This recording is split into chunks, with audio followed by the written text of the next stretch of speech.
Boas, boas, boas, boas e boas.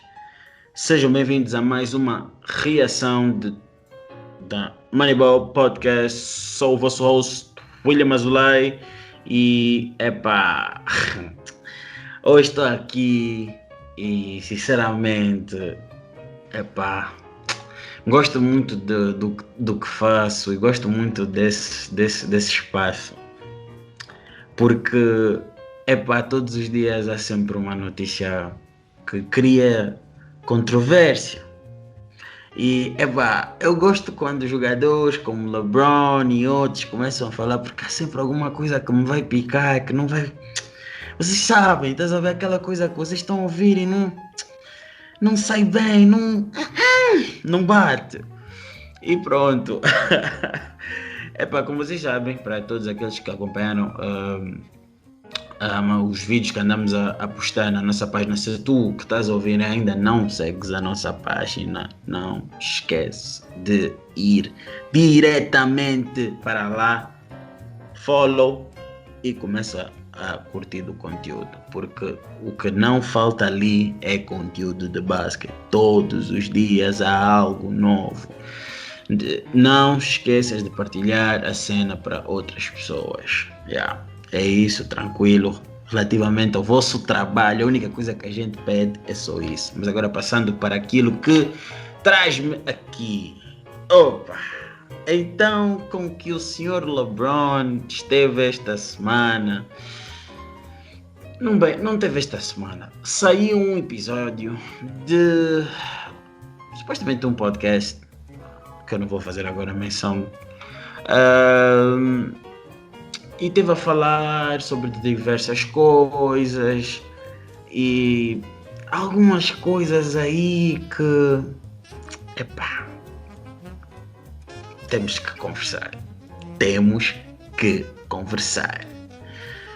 Aquilo foram 2 horas e como eu não gosto de vos trazer palha, vamos aqui pegar no que é realmente importante. Bem, LeBron James esteve no tal podcast e das questões, dos assuntos mais importantes, mais interessantes dali e que trouxe um bocadinho de mais polêmica foi o que vocês vão ver agora. One thing that I know for sure, that I've been a part of 2 teams that's won the 2 hardest championships in NBA league history. The 2016 Cavs coming back from 3-1 versus 73-9 team, being down 3-1 versus one of the best teams that ever been assembled. Two-time MVP. And then what we went through in the bubble. And if you were not in a bubble, you don't quite understand it. You will never, ever understand how hard it was to win that championship, to be able to motivate yourself, to be this is literally out of your whole comfort zone. Say what? Bem, LeBron James diz que fez parte das equipas que ganharam o campeonato mais difícil alguma vez da história da NBA e que não interessa o que as pessoas falam.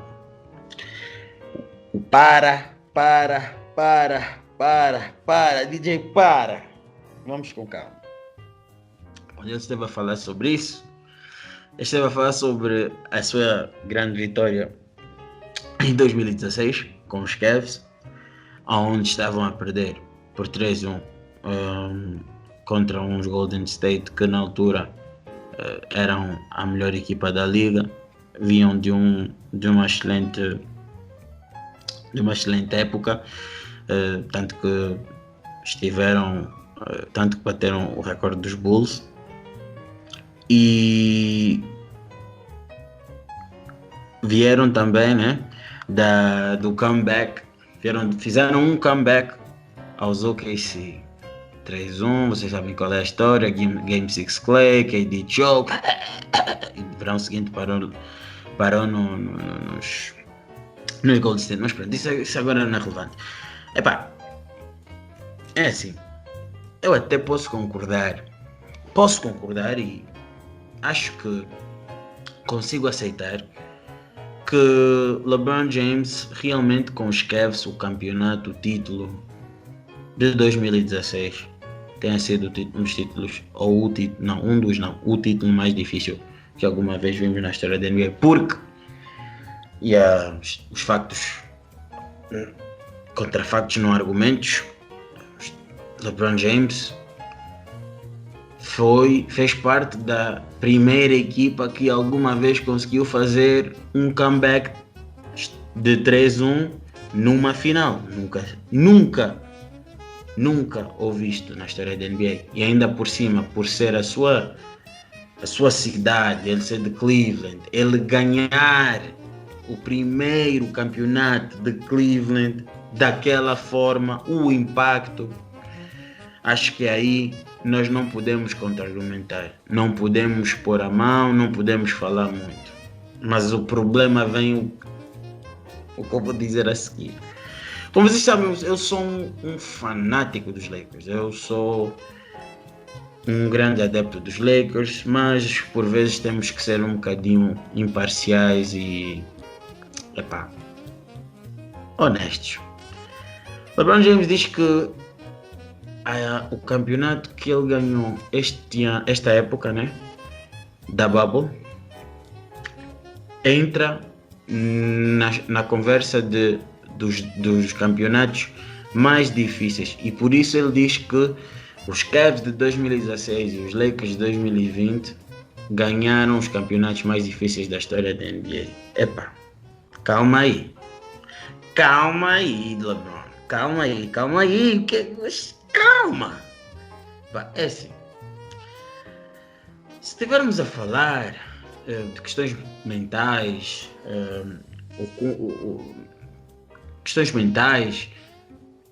eu consigo concordar com o LeBron, dizer que foi uma época atípica, uma época onde houve a paragem, né, por causa da pandemia, que está até os dias de hoje, mas não deve durar muito tempo. E pelas questões sociais que ocorreram durante a época nos Estados Unidos. Mas ora, eu acho que esse argumento serve mais para um Adam Silver do que para um LeBron James. Adam Silver, o commissioner da NBA. LeBron James usar isso para poder justificar, tenho as minhas dificuldades em aceitar. Vamos analisar bem.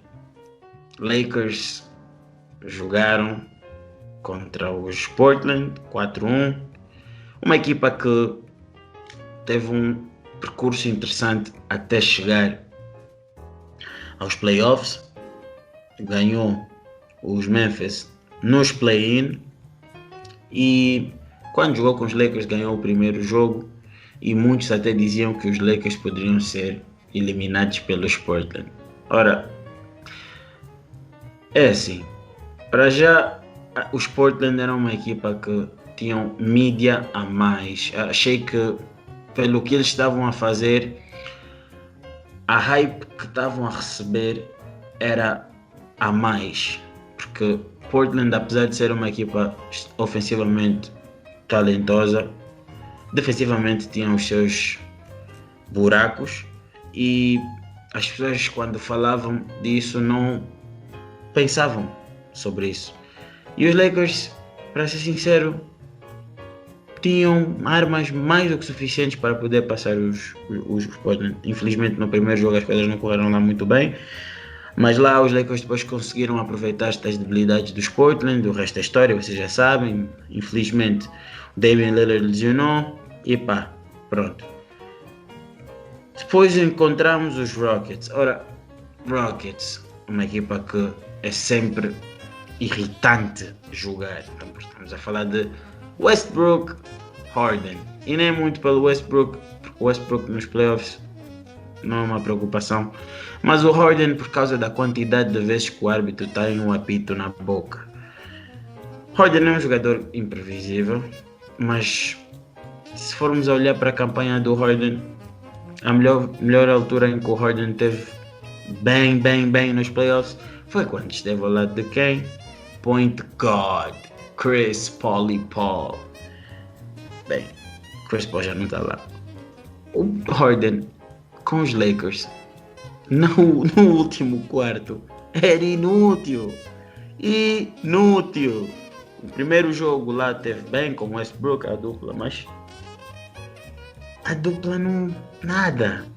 Epá, não mostrou que tinham condições para complicar os Lakers. Porquê? Porque os Rockets estavam a tentar demonstrar ao mundo que com small ball tu consegues ir longe, ganhar um campeonato, neste caso. Olha, é tão ridículo isso que, sinceramente, acho que eles devem ter visto que era uma tentativa, foi mesmo uma tentativa falhada, né? Foi um projeto falhado, uma ideia falhada, porque não fez sentido absolutamente nenhum, porque tiram Capela para poder dar mais espaço para o Westbrook quando estivesse a fazer as transições rápidas ou estivesse a penetrar por o garrafão, tivesse mais espaço e não tivesse que encarar o Big, o Five ali para poder, que poderia atrapalhar por causa do espaço e tudo muito mais.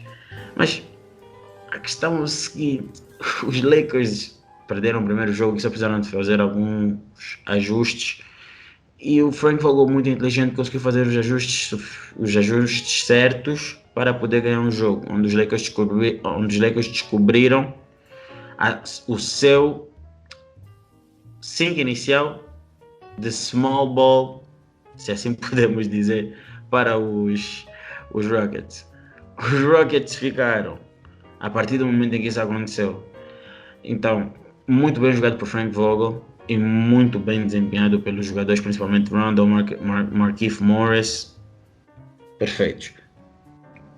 Muita ajuda dos role players e o Caruso esteve muito bem. Agora, passando para outra. Os Nuggets. Tivemos os Nuggets, mas os Nuggets, pronto, é uma equipa muito boa e tudo muito mais, mas eu não vou ficar aqui também a dar muita volta, porque se tu ainda não viste, tinhas que ver os episódios, os watch-alongs, essas coisas todas. Mas os Nuggets eram interessantes, mas vinham de uma jornada muito difícil, porque os Nuggets vieram também, fizeram um comeback de 3-1 aos Clippers, mas já haviam feito um comeback aos Jazz também. E foi a primeira equipa, foram a primeira equipa que fez 2 comebacks num playoff. Logo, é algo que desgasta o jogador. Nós estamos a falar de muitos jogos. São muitos jogos. 14 jogos. É muito jogo para um atleta que já vem fazendo a época que parou e teve que começar. E muitos deles, o que aconteceram quando chegaram aos Lakers? Já estavam um bocadinho cansados. Tanto que o Jamal Murray no último jogo não conseguia porque tinha uma lesão. Lá passou-se os Nuggets e depois tivemos os Heat. Os Heat, ora, por muito que eu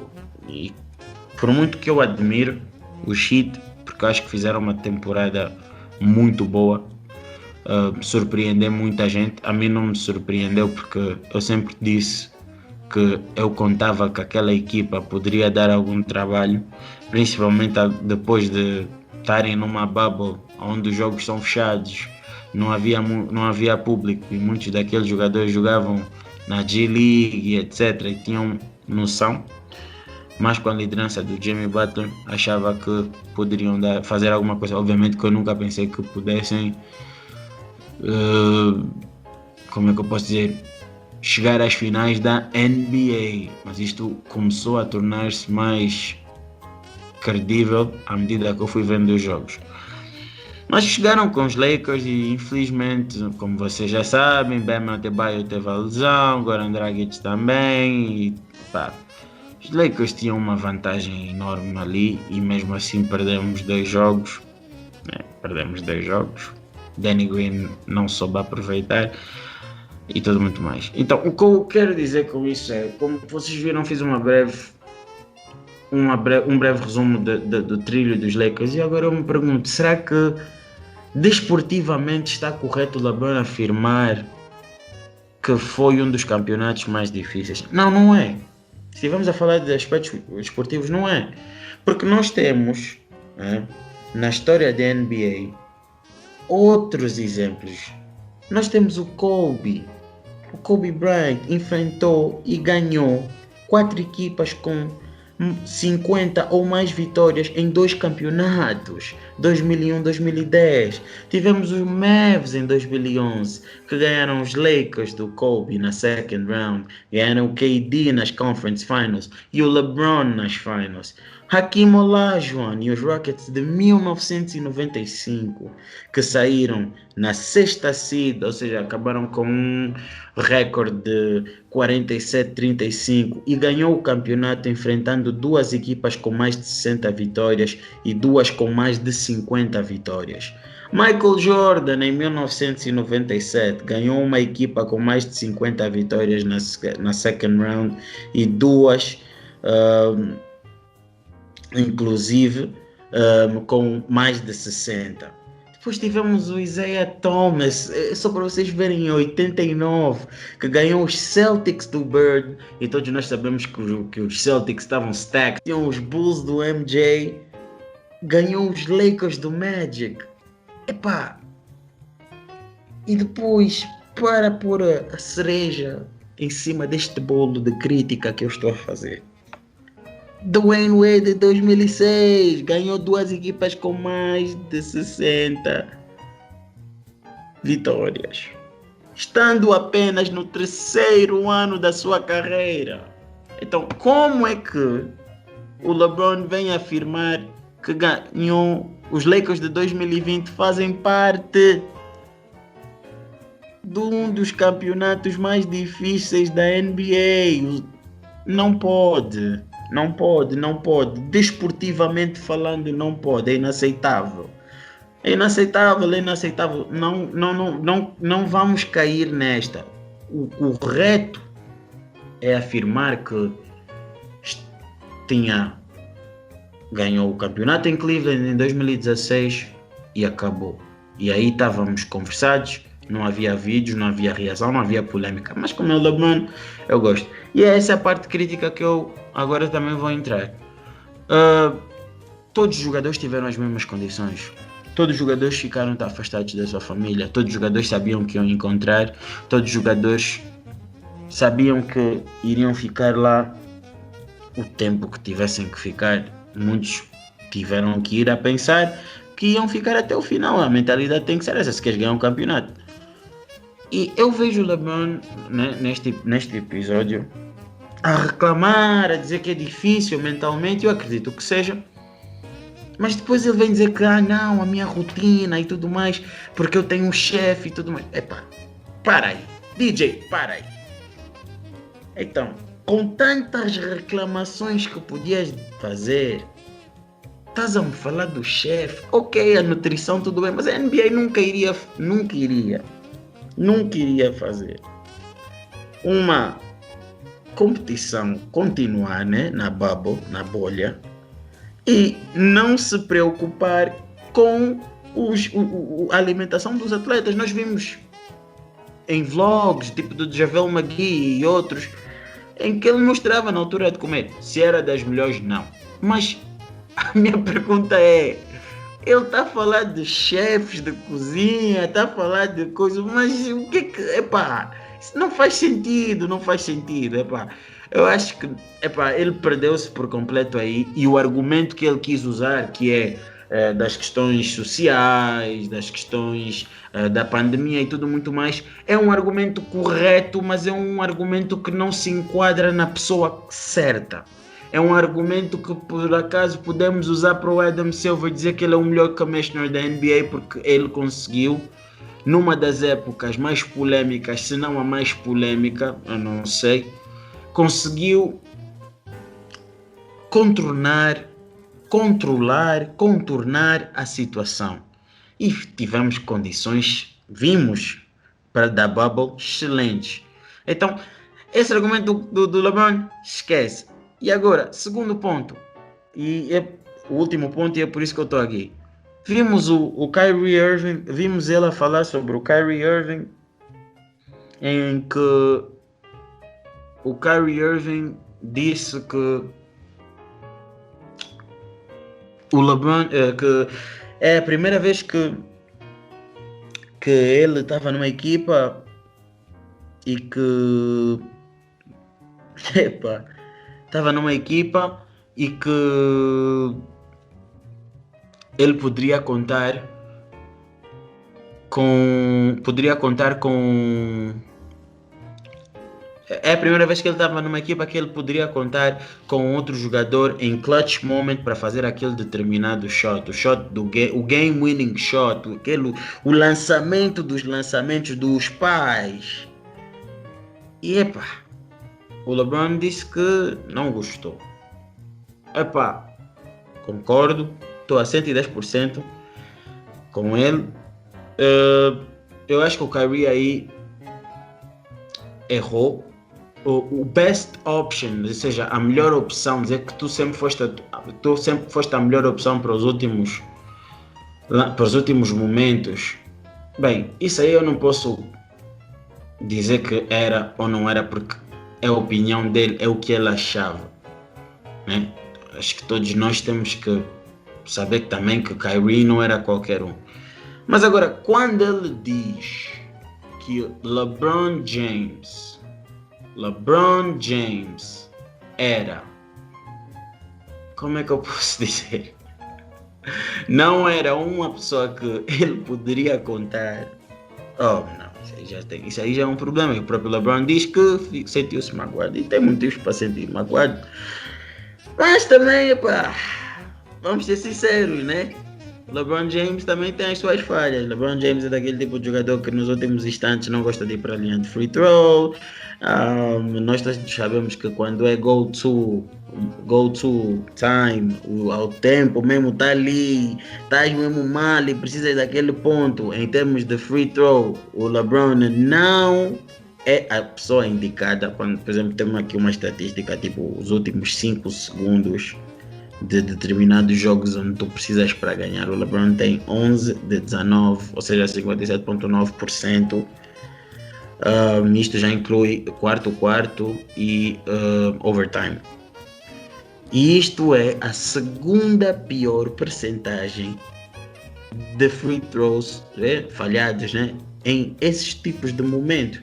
E todos nós sabemos, isso é uma das críticas do LeBron, que o LeBron muitas das vezes tem dificuldades para fazer os últimos free throws, os últimos lançamentos livres, e depois cobre isto com a sua forma de jogar, que é tentar fazer a melhor jogada, que por vezes, e eu por acaso, por ser um grande fã de Mamba Mentality, acho que isso é treta às vezes, mas pronto, a melhor jogada. E o que acontece?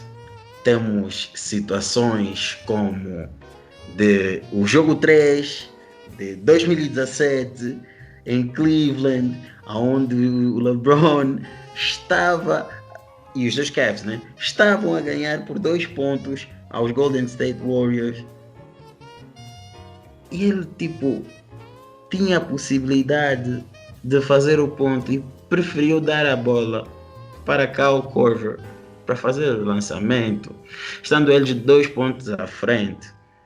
Depois tínhamos a situação de 2013, jogo 6 contra os Spurs, 2 unforced errors, ou seja, 2 erros não forçados contra os Spurs, em momentos cruciais, e depois ele teve a oportunidade para selar o jogo, fazer o dagger, conforme se diz, e não fez.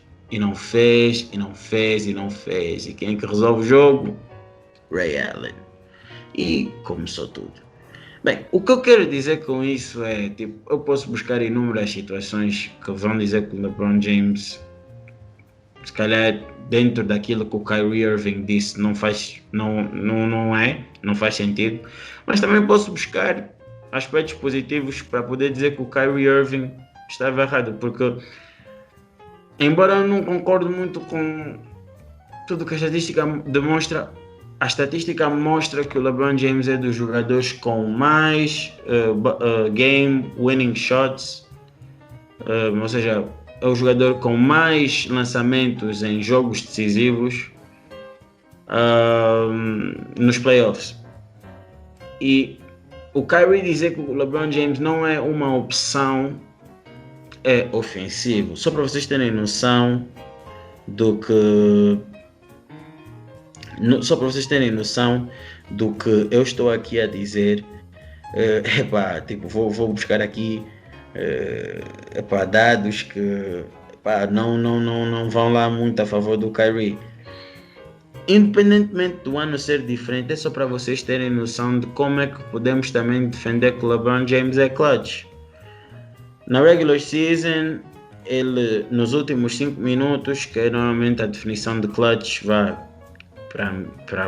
muitos, é clutch a partir dos 5 minutos, os últimos 5 minutos para baixo. Ele fez 197 pontos, foi o primeiro da liga, 32 assistências, o terceiro da liga, estava a lançar 56% de field goal, isso é super bom. E nos playoffs, ele estava a fazer 47 pontos nos últimos 5 minutos, né? 2018, 5 assistências, ou seja, isso tudo ele era o melhor da liga ao fazer isso. 50% de field goal percentage e teve 7 vitórias durante esse percurso. Por isso também dizer que o homem não é clutch, acho que também não faz muito sentido. Por isso dizer ao Kyrie Irving, o Kyrie Irving diz que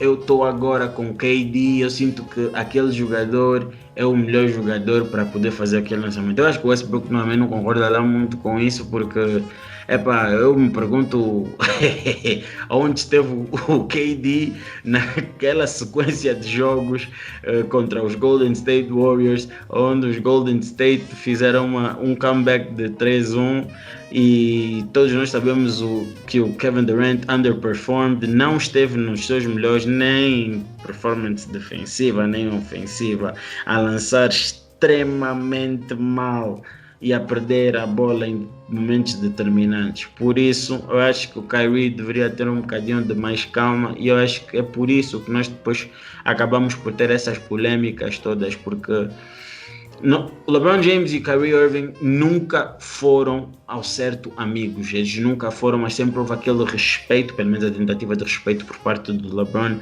na qualidade que o Kyrie tinha.